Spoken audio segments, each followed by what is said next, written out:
from the station that's on your side. This is News 12 at 6 o'clock.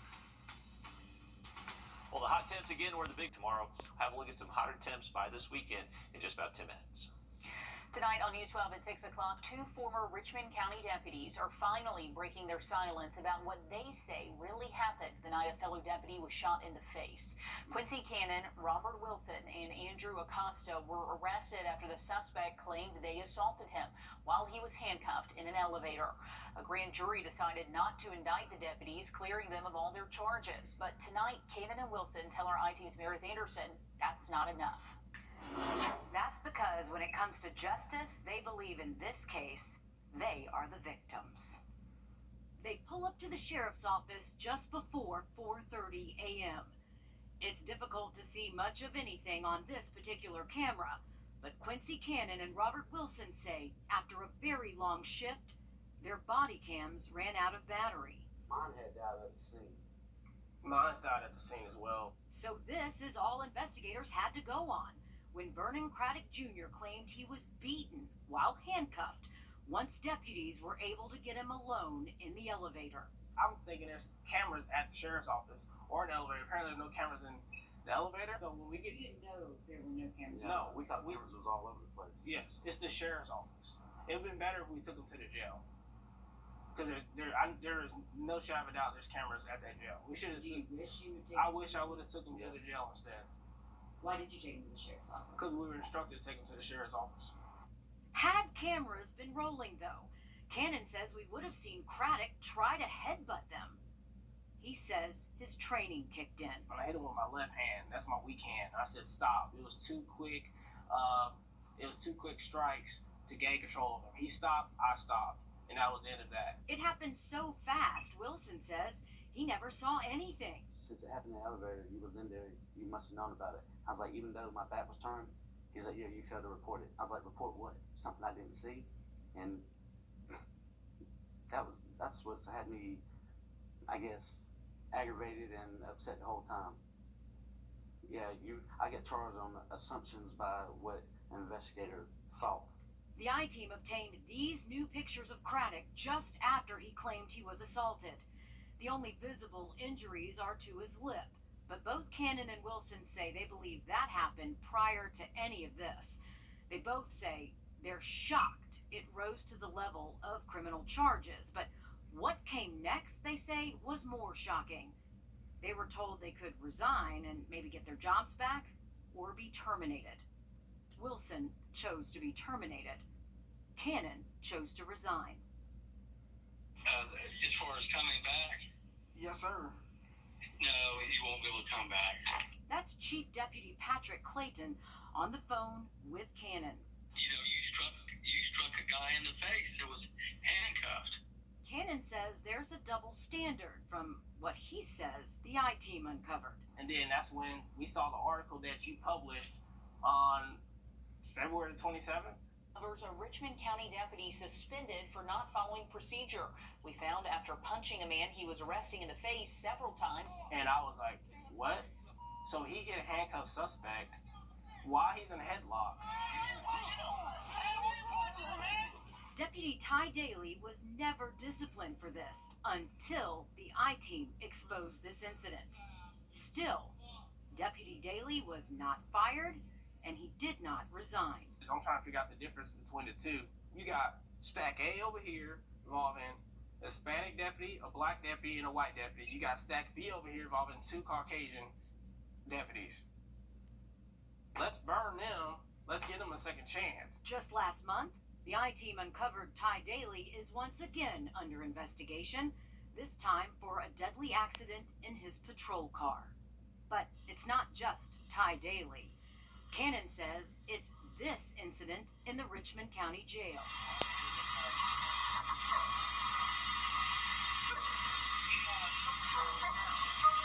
Then there's this deputy.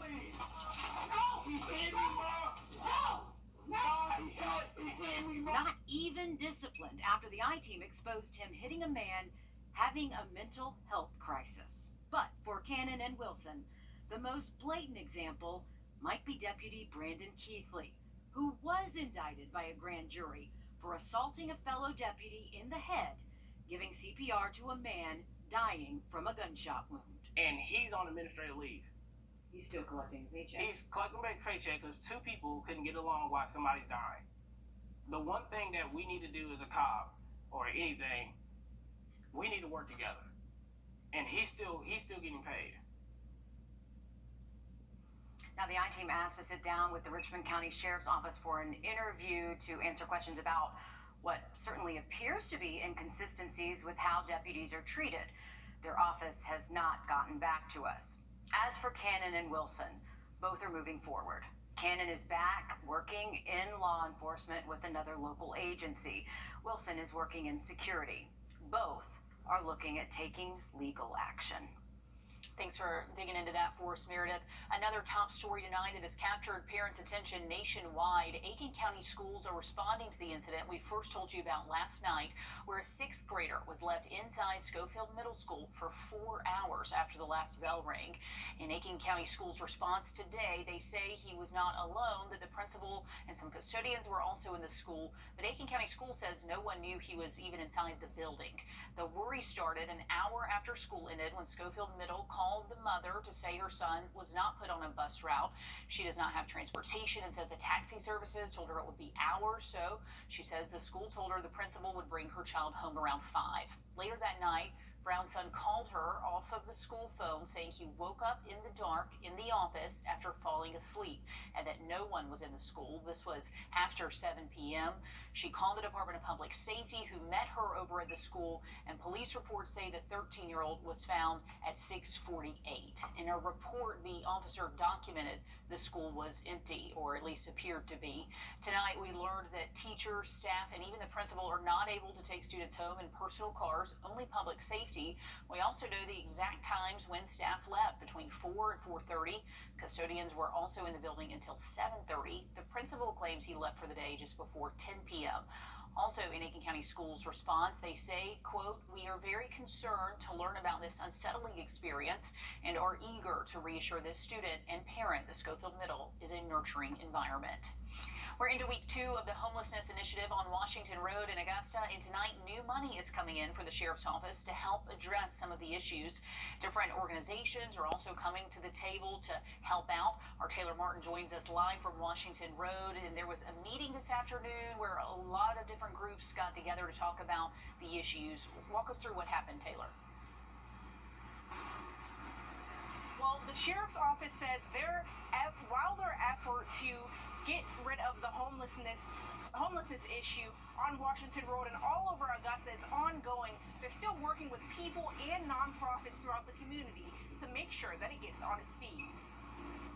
Nearly $300,000 is on its way to the Richmond County Sheriff's Office to hire social workers for their homelessness initiative. I'm excited to know that our community has taken the initiative to step up and apply for funding because co-responder is a significant need in this community. I'm concerned about how it's going to be implemented. Chief Patrick Clayton says addressing the issue will require the entire community. And I'm hoping everybody here will help us, and because we're all going to have to work together to get this done. But some people think it'll take more than just the sheriff's office and local nonprofits. I'm hoping for some clarity. I'm hoping that there's more learning that happens and that there's really some more involvement from community mental health providers. As the homelessness initiative continues to be figured out, Selena Keys hopes there will be a new level of understanding. There is a disconnect from the individuals that are experiencing homelessness, experiencing crises, experiencing social problems, and the leaders who are responsible for determining where money goes to support those individuals and what policies are put into place to help those individuals. Well, Chief Clayton says the money that the sheriff's office will get, the $275,000 of grant money to go toward that program, will roll out over the next 2 to 3 years. something they've been asking for a long time. Social workers coming to the table to help. Thanks for that update, Taylor. Still several questions on how a deadly high-speed chase played out on I-20 in Aiken. An answer we did get from the Aiken County coroner is that the suspect is 43-year-old Robert Johnson II. Deputies say Johnson died from a self-inflicted gunshot wound after the chase. What we know right now, the high-speed chase started around mile marker 25 in Aiken. It ended around mile marker 9. During the chase, deputies say Johnson threw drugs out of the window, and deputies had to use a pit maneuver, sending his car crashing into the guardrail. They say Johnson barricaded himself in the car before shooting himself. For the community, it was a chaotic scene. Those on the highway were watching for hours, stuck in traffic as this unfolded. Everybody was kind of like scared. They was coming in talking about it, and I was like, no, I'm waiting on my baby to come there. She's stuck in the traffic, and they was like, their kids was stuck in there a little longer than mine. And she says she's glad her family is okay and really glad everyone is okay. It could have been a much different ending to this story. Still an active investigation, and we're working to figure out what spurred the chase and how this chase actually began. Riley? Well, the hot temps do continue to the weekend. We'll actually feel a little bit warmer to close out the weekend, and also the storm chances are increasing. We'll have a look at that full forecast coming up. The Dixie Softball World Series begins this weekend, and one of our local teams is gearing up for their big send-off. Our Dan Booth live in Barnwell coming up. On your sideline, sports brought to you by the Hawk Law Group. It's okay. We got time to run here. Good evening, everyone. We're reporting live from downtown Barnwell, where the Barnwell 12U All-Star Softball team are getting ready to go to the Dixie Softball World Series. And they are coming up right now. We need number 3, Keith McCarron. We need number 4, Andy Williams.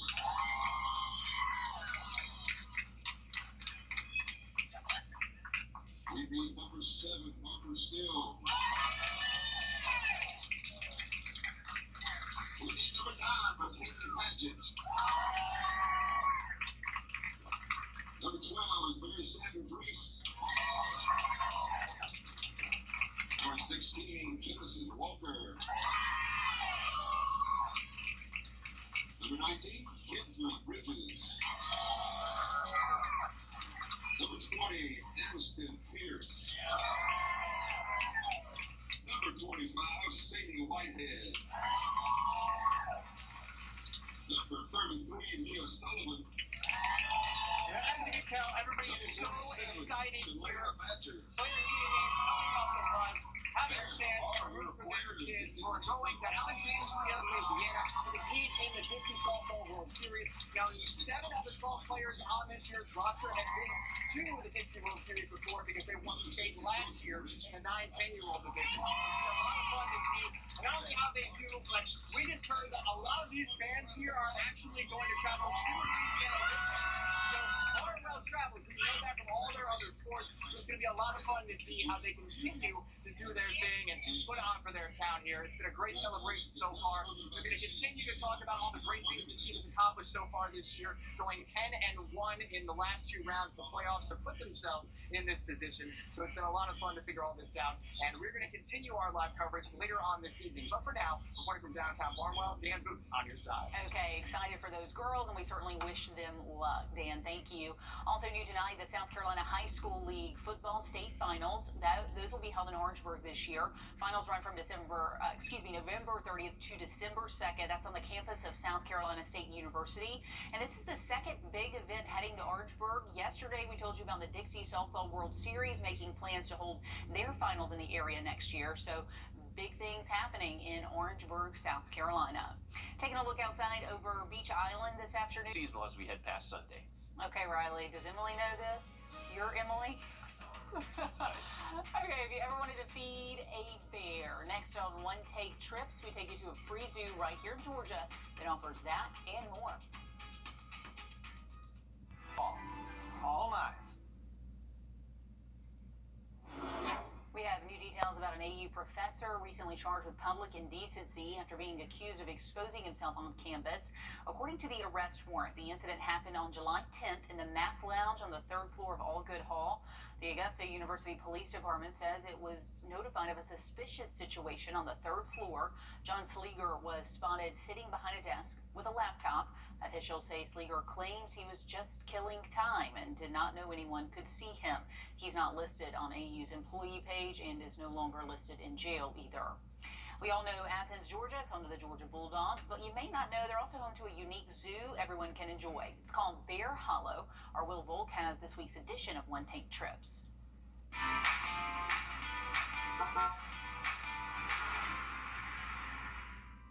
This isn't your typical county park. Memorial Park in Athens is home to Bear Hollow Zoo. It's very accessible because it's free to everyone. Like, you just walk in. It's also a smaller zoo, so it's like a really good thing for smaller kids. And Zookeeper Ruby Truscott says they take care of dozens of animals. They can't go back in the wild. Many of them were injured. we host a lot of like native animals here. They're all non-releasable, and we have a very big variety. This isn't Monica Maldonado's first time bringing her family. I'm looking for like great activities to do with the kids that are also pretty cool, and because it's pretty shaded and it's free, it's a really great thing for us to do together. Maldonado thinks it's a great place to take them, and she plans to come back. It is really educational for the community. It's educational for us, for the kids, and for the people who get to volunteer here. If you go at the right time, you may see them feeding the animals. They may even let you do it. I tried feeding a bear. Oh, I hit him.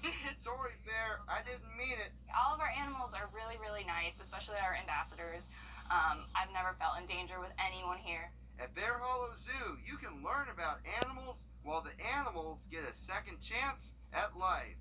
In Athens, Will Volk, on your side. Better be careful, you know. You don't want to anger a bear, Will. But Bear Hollow Zoo is about an hour and a half away. Again, it's free. They suggest going early in the morning because a lot of the animals take cover during the hottest part of the day. Don't we all? We have more news coming up right after this quick break. Thanks for watching News 12 on your side.